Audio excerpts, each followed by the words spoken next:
La mort ne vient jamais de loin.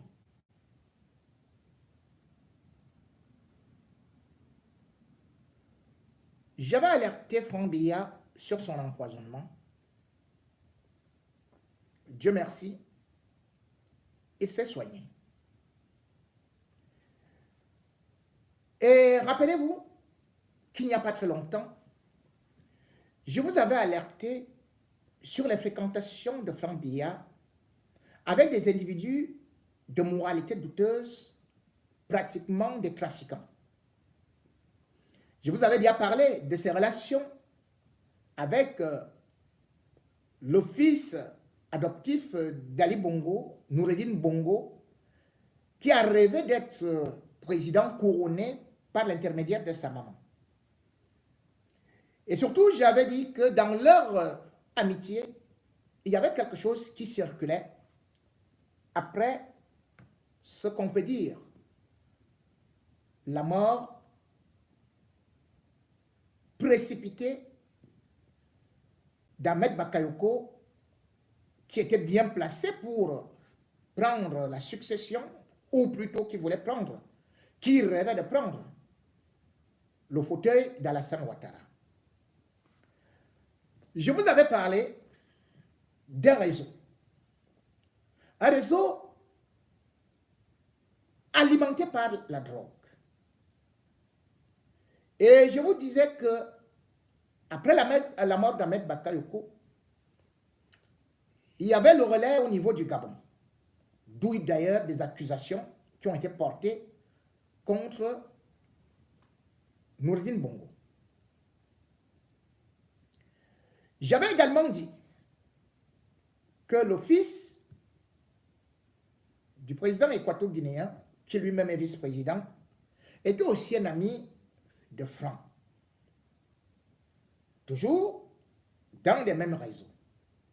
Mais cependant, je vous avais dit que Franck avait des actions au Nigeria,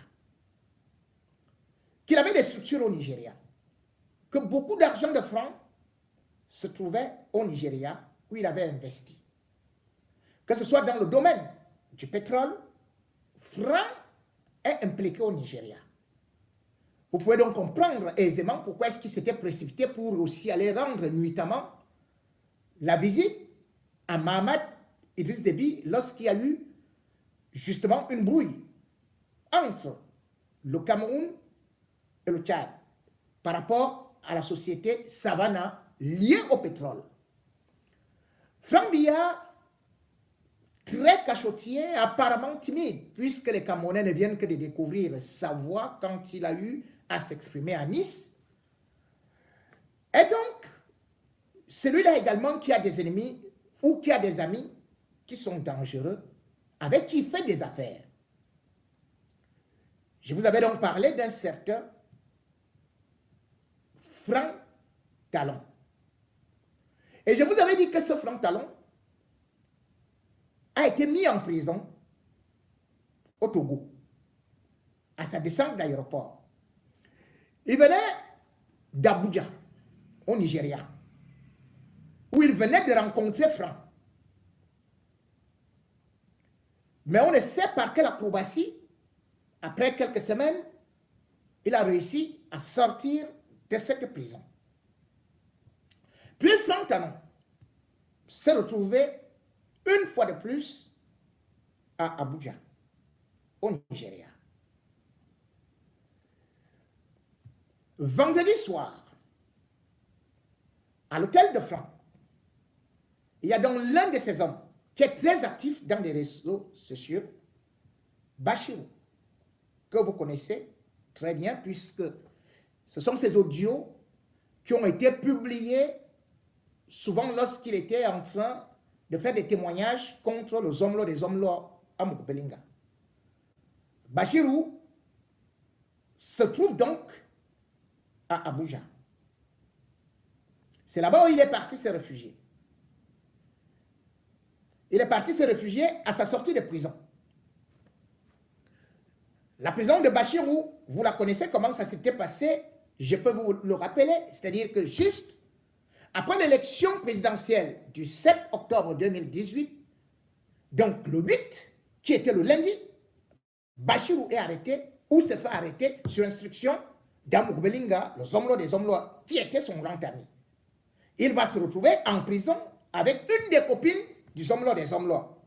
Parce que le Zomlo des Zomlo soupçonnait que Bachirou aurait révélé à cette fille de Bamoun qu'il était malade. Enfin, qu'il avait la maladie des 4 lettres. Parce que juste la vie avait balancé pendant une discussion, tu es malade.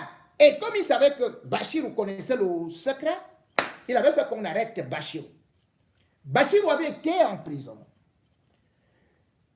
de Kondengi. Et quand le Zomlo des Zomlo s'était rendu compte qu'en fait Bachirou n'avait pas révélé le secret, il avait donc commencé à faire qu'il sorte souvent pour qu'il aille se reposer dans un hôtel à Bastos. Jusqu'à ce qu'un jour, après avoir passé 2 mois en prison, Bachirou avait décidé de filer à l'indienne.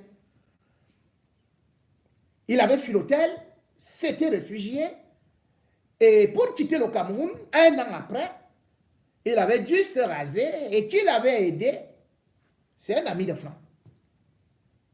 Un ami de Franck Biya. Parce que Bachirou est franquiste. Bachirou est franquiste.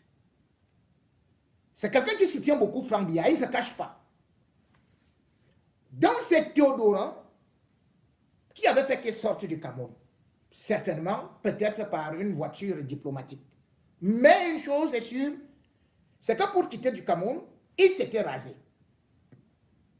Et puis il avait filé à la façon d'Atandakuna, était arrivé en Guinée équatoriale. Mais en Guinée équatoriale, son patron, son boss, lui aurait demandé de quitter la ville et d'aller suivre ses affaires au Nigeria, donc à Abuja. Bien évidemment, Bachirou a souvent dit qu'il est peut-être au Bénin, au Togo, mais en réalité, après des enquêtes, il s'est retrouvé qu'il était quand même au Nigeria, où il suivait un certain nombre de choses, de Franck Biya, logé par Franck Biya. Vendredi soir, alors, il a un dîner, selon mes enquêtes, avec un monsieur qu'on présente justement comme Franck. Ce dîner se passe dans un hôtel. Cet hôtel appartient à Franck Biya. Et il s'appelle justement aussi, cet hôtel s'appelle quoi? Attendez un instant. Cet hôtel s'appelle justement Hôtel Franville. Je vais vous trouver ça. Certainement, je vais trouver ça quelque part. Vous savez, j'ai souvent un peu trop de documents là qui me... Voilà.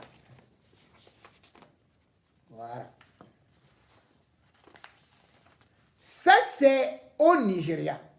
Je vous prends juste la plaque Franville Hôtel. Cet hôtel, il m'a été révélé par les autorités que c'est bien l'hôtel de Franck Biya.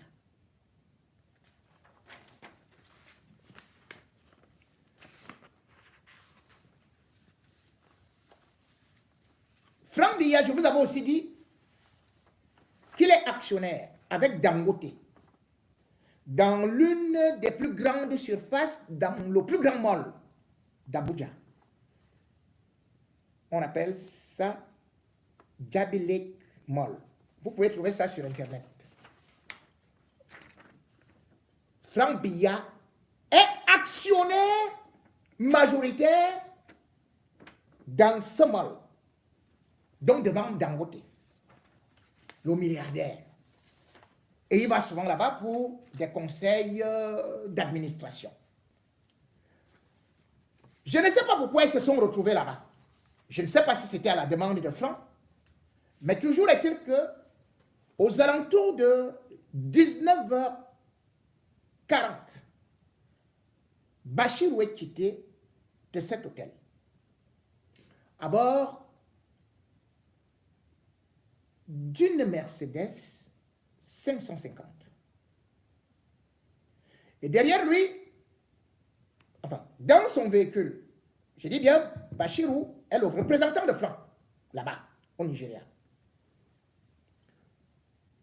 Dans son véhicule, il était avec le chauffeur, il était aussi avec un garde du corps militaire. J'ai bien dit militaire. Derrière, il y avait aussi un véhicule 4x4, une Mercedes GL 450 qui devait aussi le suivre, qui avait aussi des gardes du corps. Toujours de l'armée. Je me suis posé beaucoup de questions parce que j'ai eu l'information au petit matin, ou plutôt au milieu de la nuit, quand il était à environ 1h, qu'un Camerounais, ça a été le Texas à Abuja. Pourquoi? Parce que quand il quitte l'hôtel, il va aller chez lui. Mais avant de descendre, c'est l'un de ses compagnons, donc son garde du corps, qui sort de la voiture, qui va vers la guérite, où il y a un autre militaire qui garde cette maison. Et c'est là où il y a les feux qui déclenchent. Donc une voiture venait derrière. Et cette voiture avait, je crois, 4 personnes. Tous de noir vêtus. Ils avaient des kalachnikovs. C'était une guerre totale. Ça fait la une. Et bien sûr que, immédiatement, la police est venue, la gendarmerie est venue, enfin, militaire, l'endroit a été encerclé. Même l'ambassade du Cameroun à Abuja a été saisie par rapport à cette affaire qu'on n'avait jamais vue, comme dans un film. Tous les témoignages que j'ai recueillis, même les voisins disent que c'était une vraie guerre. Une vraie guerre qui s'est passée à Abuja. Pour l'instant, je ne parviens pas, par rapport au souci du recoupage, par rapport au souci de l'information, à voir Bachirou. J'ai constaté tout simplement que le numéro par lequel je l'avais contacté, ce numéro a changé. Je ne sais pas depuis quand ça a changé ou c'est depuis les événements d'hier. J'espère qu'il se porte bien. Toujours est-il que je crois que peut-être qu'il est entre les mains de la police, peut-être qu'il est à l'hôpital, je ne sais pas s'il a été blessé. Mais je sais qu'il n'était pas descendu de la voiture, selon les témoignages qu'on a pu recueillir. Et selon certains de l'ambassade, ils disent qu'il n'était pas descendu de la voiture, qu'il s'était couché.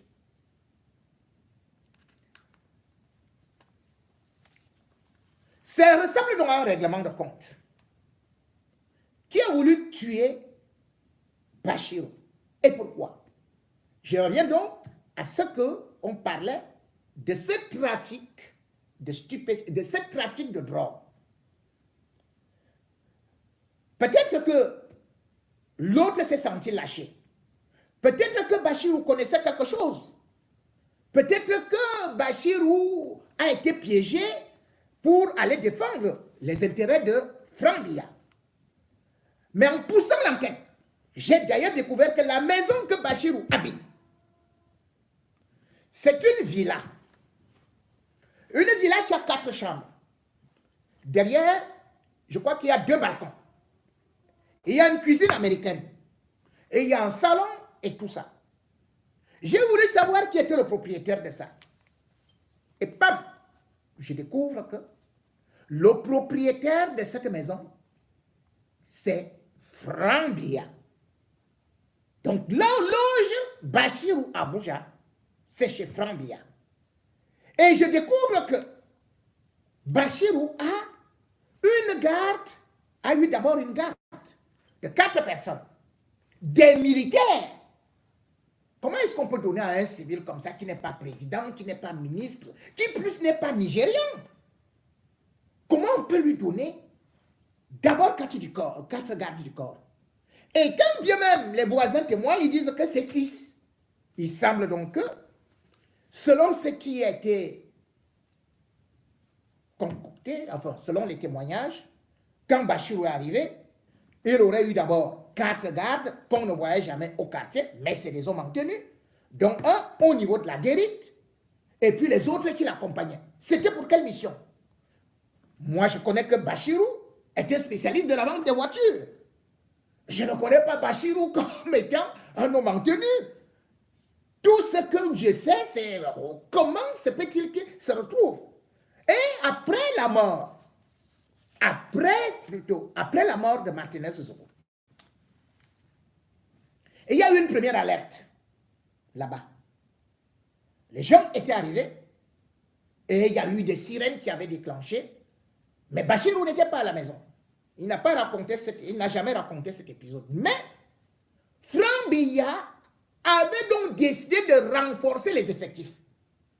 De telle sorte que Bachirou, que vous connaissez là, se retrouve avec 6 militaires qui le gardent, plus le conducteur du véhicule qui est un civil, et la voiture qui vient de derrière, c'est encore un civil.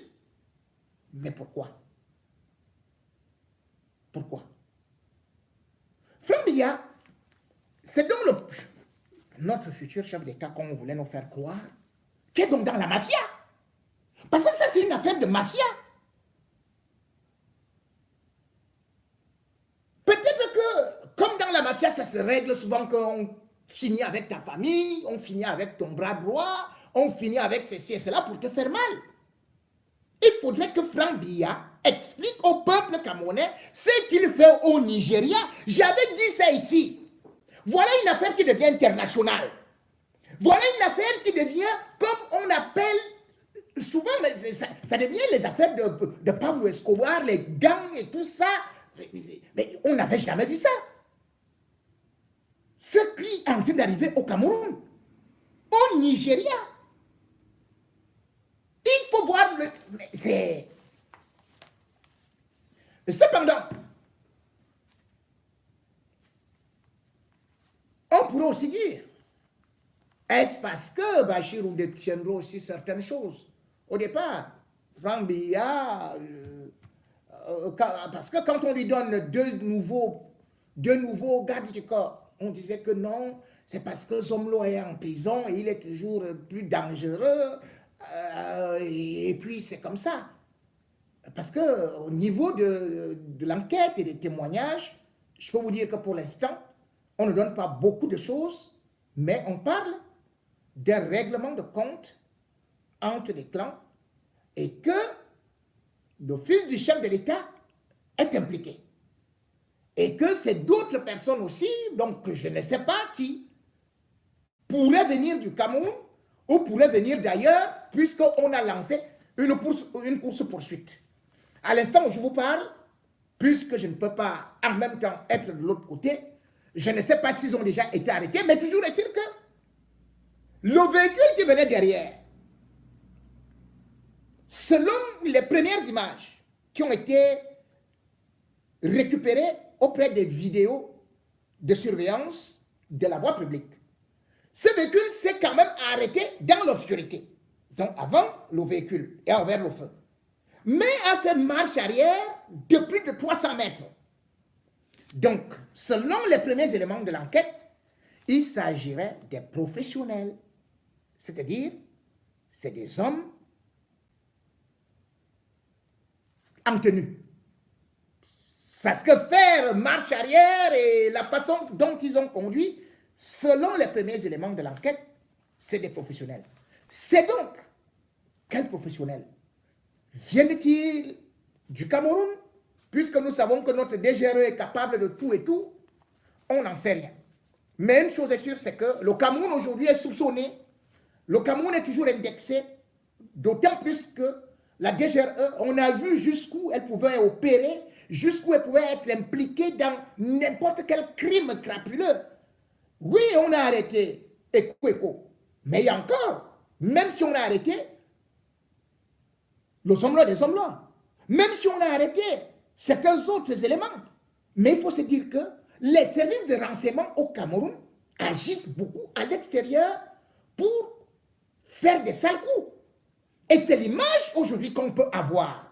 C'est-à-dire que nos services de renseignement ne sont plus considérés comme des vrais services de renseignement, mais comme des gangs, comme de la mafia, qui persécutent même des Camerounais à l'étranger. Je ne dis pas encore, puisque je n'ai pas la certitude, mais les premiers éléments d'enquête, parce que les véhicules avaient les plaques d'immatriculation cachées. Il est vrai que Bachirou lui-même, le véhicule que j'ai vu là a aussi une immatriculation cachée.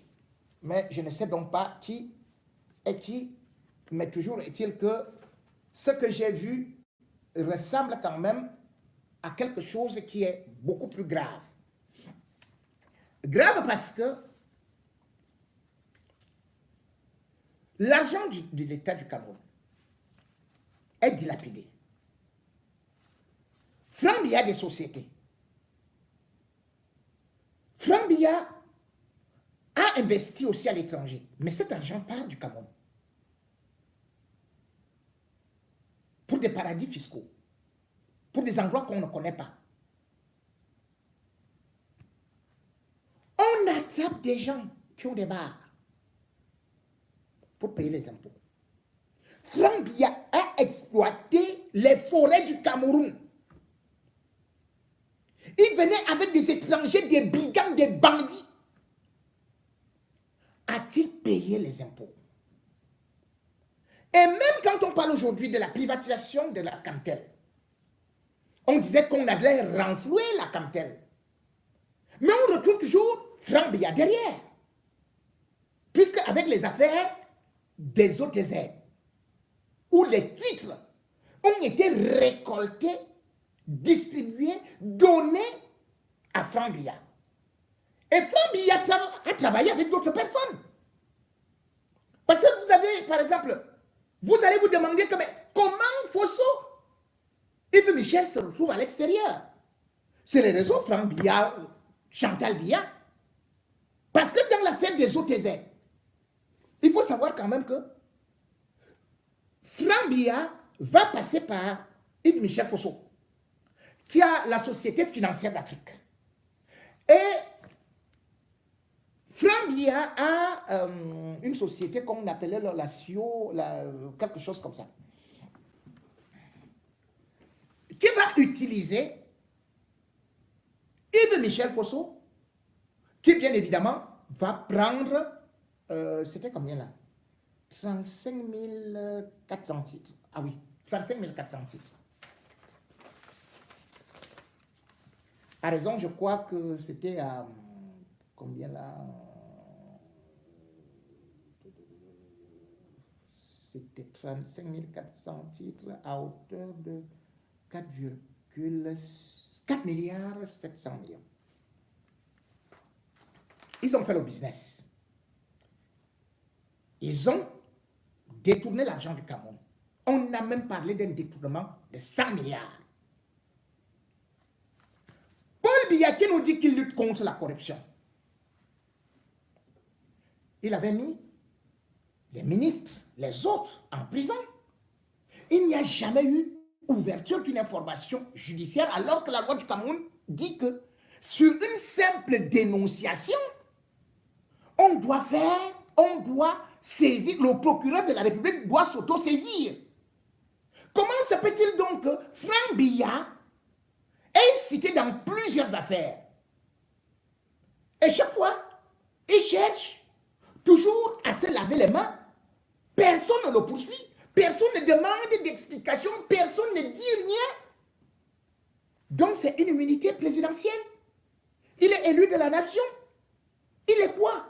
Il occupe quel poste? Et pourquoi ne paye-t-il pas des impôts? Pourquoi doit-il aujourd'hui être dans des réseaux de trafiquants de drogue? Aujourd'hui, les autres ne font que tomber. Franck Biya,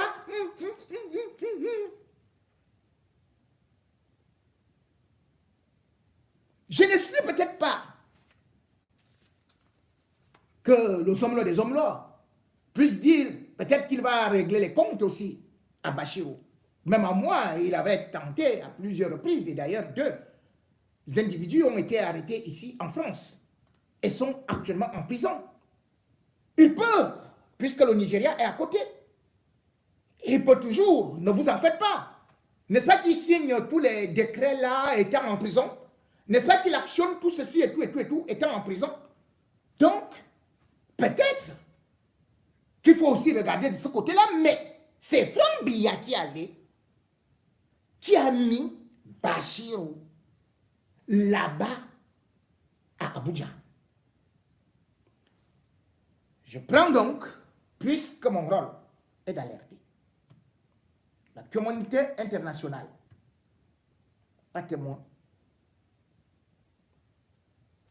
je prends le peuple camerounais à témoin,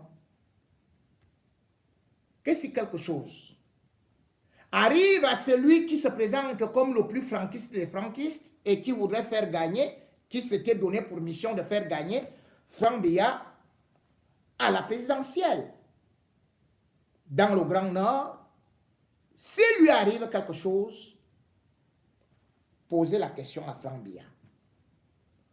Il se serait sacrifié pour Franck Biya. Et Franck Biya doit nous répondre, doit nous expliquer qui est Franck Talon, où est-ce qu'il le connaît, quel est leur business et qu'est-ce qui se passe actuellement entre eux. Franck Biya doit nous expliquer pourquoi il ne va plus au Nigeria depuis un certain temps. Il a peur de quoi? Qu'a-t-il fait là-bas? Qu'a-t-il provoqué là-bas?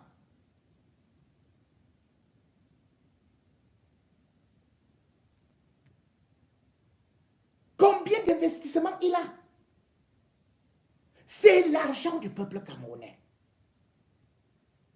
Franck Biya doit rendre compte.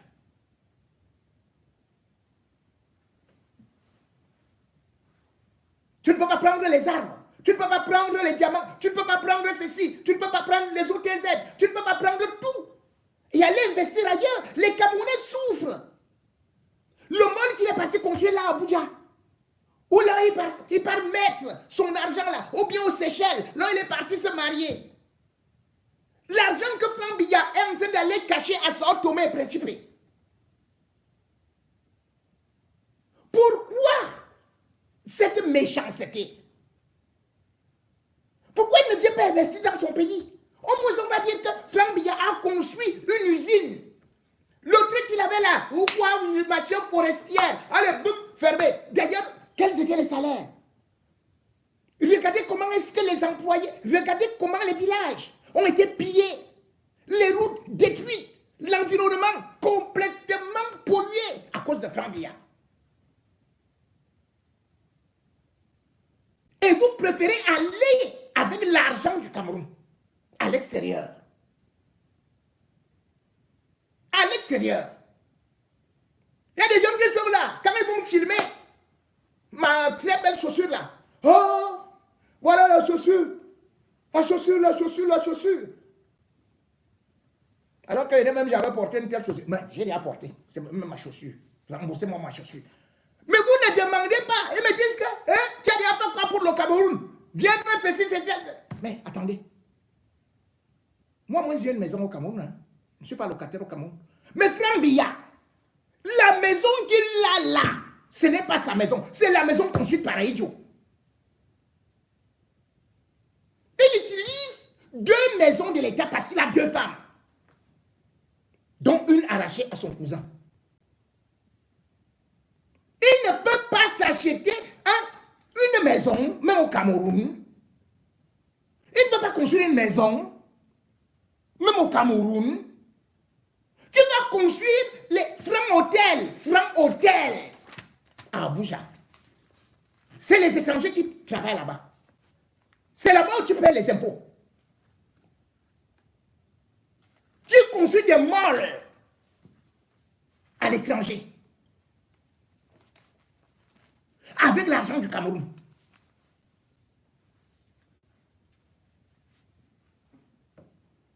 Franchement, je ne sais pas. Toi-même, tu parles à Bachirou. En tout cas, je crois que j'attends d'abord si tu vas ressortir de là vivant. Et surtout ce qui me fait encore beaucoup plus pitié, c'est ta jeune femme. Je sais qu'elle doit être actuellement dans des moments très difficiles, dans cet environnement, où maintenant elle est prise entre le marteau et l'enclume. Oui, nous avons choisi ce métier. Mais au moins, il faut assurer quelques arrières, parce que là, au Cameroun, quand on est avec l'office d'un chef d'État, on doit être multimilliardaire. Mais moi, je vous avais déjà dit, Franck Biya est l'homme le plus égoïste. Il est comme son père, je le répète. Il est comme son père. Paul Biya n'a jamais 1000 francs dans ses poches. De ça, oui, vraiment, félicitations, et tout.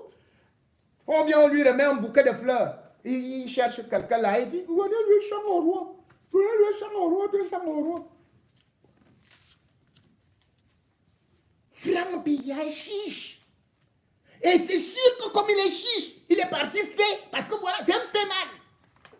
L'office du président est un fait man. Aux États-Unis, il était déjà dans les affaires de drogue. On avait failli le tuer là-bas. Et là, voilà qui arrive encore au Cameroun. Toujours dans les mêmes affaires. Il va à l'étranger, les mêmes affaires. C'est quoi ça? Non. En tout cas, pourvu que la police, les enquêteurs nigérians puissent nous éclairer sur cette affaire que je vais suivre à la loupe. Et s'il y a de nouveaux développements, je ne manquerai pas de vous les donner.